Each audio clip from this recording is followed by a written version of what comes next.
So today we're here with Andressia in Wilson, home of Casa Azul también. And Andressia, we're super excited to be talking with you today. Can you tell us a little bit about yourself? Yes, I'm here from Wilson County. I grew up here the majority of my life and then eventually left for some time to college. And I swore I would never come back like many of us do.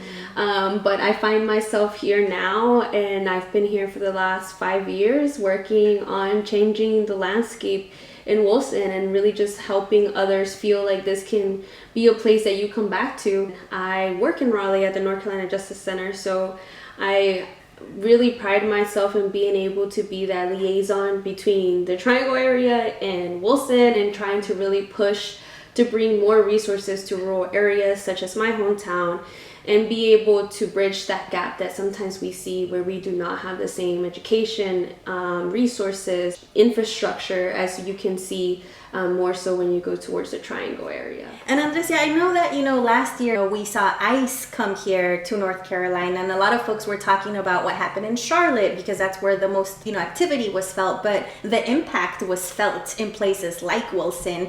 And, maybe that prompted you to write about what gives you hope. So can you walk us a little bit, through what gives you hope and what was it like to live through the ICE raids here in rural North Carolina in 2025?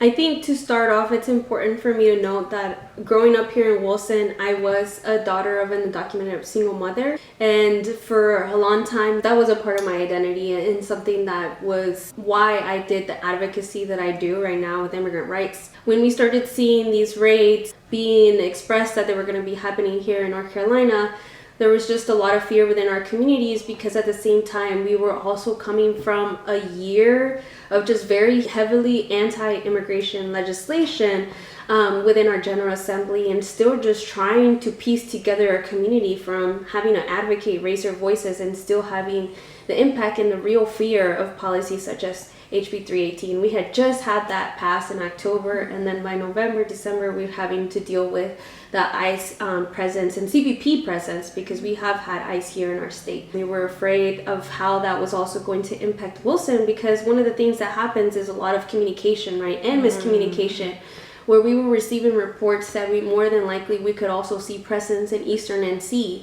And we also realized that here in Eastern NC, we do not have the infrastructure or resources like maybe other cities in Charlotte, Raleigh, even the people power to really meet the moment. And an important thing to note is that a lot of people, while they live in Wilson, they commute to the Raleigh area, to Rocky Mount, to Western NC, to Eastern NC. Like, we do have a lot of people who have jobs that were taking them out of this area. So although maybe we did not have ICBP presence in Wilson directly, we did have our community members being impacted by the fact that they had to go to work. I was prompted to write this piece because at the beginning of the year, I was just feeling very hopeless. I was feeling very afraid. We were having a Trump administration again, and that was triggering some old feelings of me feeling like I was my 2016 self about to go to college and questioning whether I should be leaving my house when my mom was undocumented and I had 2 younger brothers whom now we had to start thinking about a safety plan for, and I would have to step up. I was feeling all of those things, and even though I have been in advocacy work for so long, I started feeling, that fear start coming out of me and creep back up and strangle me and make me feel like I just wanted to lay down, hide, and not be a part of this. So I knew in the beginning of the year I wanted to write a piece that incorporated my story, that was honest, that also brought up and called out the legislation that we have been seeing that year. And if I'm being completely honest, I was just so afraid to write it for the majority of the year until this happened. And I did see our youth raise their voices, fight back, and really for them to be like, okay, you know what, put me in the fight, I'm next, like, where do you need me? And seeing our Wilson youth really organize themselves and be prepared to take on this fight that has been passed through generations was really what really shook me out of that, to be like, you know what, like, they gave me the strength to write this piece that I had been working up the courage to write. What are some of the key lessons you've learned from these past, months working with youth, and what are you doing to pace yourself? Because we know that the work doesn't end now, it doesn't end with the rates, it doesn't end with elections. Like, how are you sustaining this level of work here? Yeah, I think for advocates, especially in this line of work, I know a lot of us at this point, after a good 5 years, just really start to feel, all of the different effects of doing this work, both mentally, health-wise, and just in even your fire. Mm-hmm. And one of the things I talked about was just feeling like my fire was dimming after too many losses. Part of this work is also learning how to lose and how to come back up. And sometimes had to be very crazy and delusional, like to still believe I'm gonna win though, I'm gonna win. And I know that that's what the youth taught me, specifically in that day when they were doing the protests. I had been just in this really bad funk of having too many losses. It kind of dimmed my confidence and just not feeling the same advocacy within myself. I did not feel as confident in my leadership, and I questioned whether it needed to be someone else, especially here in Wilson. Coming from, losing a school board campaign the year previous, I felt like somebody else needed to take on the fight, and somebody else that was going to be able to win. And so for me, I was battling a lot of those internal feelings, and I remember this moment of just being at the protest with the youth and having someone pass me the megaphone, and I was like shying away from it, even though I have a very loud voice that projects, and hence why they were passing it to me. And I was just like, no, like let them do it. And when I finally took that megaphone and started really like using my voice, I just felt something very inherent come out of me that just stemmed from the bottom of my stomach, that just came out of me. And it was like that courage, that strength, that passion, the reason why. And it really called on my younger self, who was just so full of this passion, so motivated, so fearless. And I could feel myself just kind of really calling on her to step in this moment, to lead. And as I was yelling to our youth, like, if ICE comes to Wilson, what do we do? And then for them to yell back, like, stand up and fight back. And having them kind of do this was just this energy that was given. I was giving them the energy to be like, yell louder. And they were yelling back at me, and I was receiving that energy. And I just felt so much of me just break free again. All of these things that are happening in a way silence us, restrain us, choke us. Mm-hmm. And I really felt like that day, like some of those shackles, I became free of them. And I was so thankful to them for showing me what was the reason that I even started this fight in the first place, and what has sustained me. Because this advocacy work, like you said, like it is about pacing. Mm-hmm. And it's really easy to get burnt out.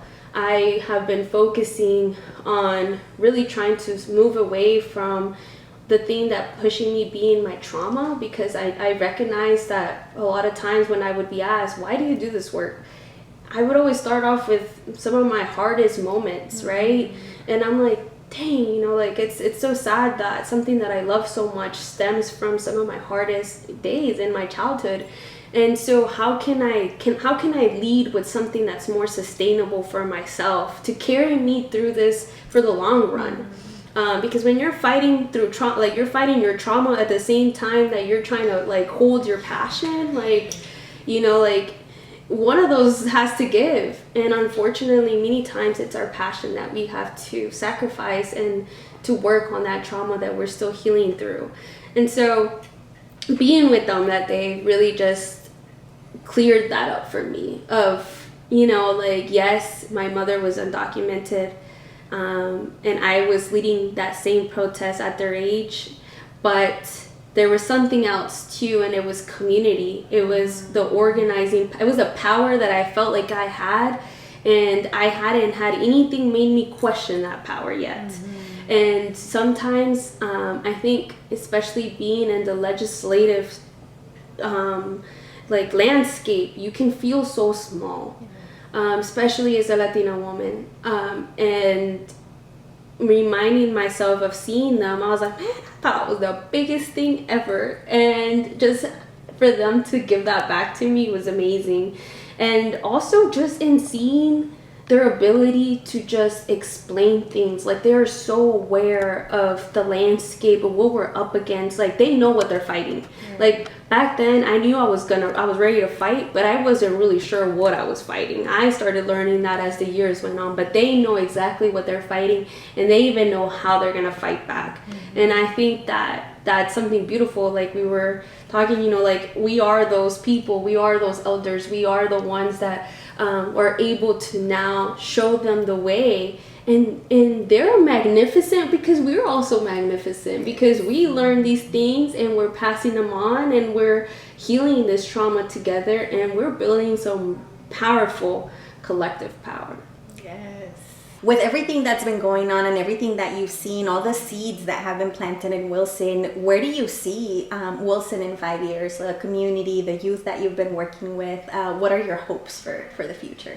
This year is where we really need to use our imagination to dream of the craziest things. And I really envision a Wilson where we have more people saying, I didn't think I was going to come back to Wilson, but now I'm here again. Like I would love for some of our youth to eventually have that, journey as well back to their home, and for them to actually feel like this is their home. So part of it is also just having more of a community, really centering on having more representation here, for them to feel like their voices are being heard, and for them to be able to partake in some of the leadership roles here. I also envision having funded public schools, right? For us to have better education, for us to be able to have the resources for families that do not only speak English, for them to be able to connect to the education of their youth. For Casa Azul to have, this community hub building, this area where we can just come and have their needs met,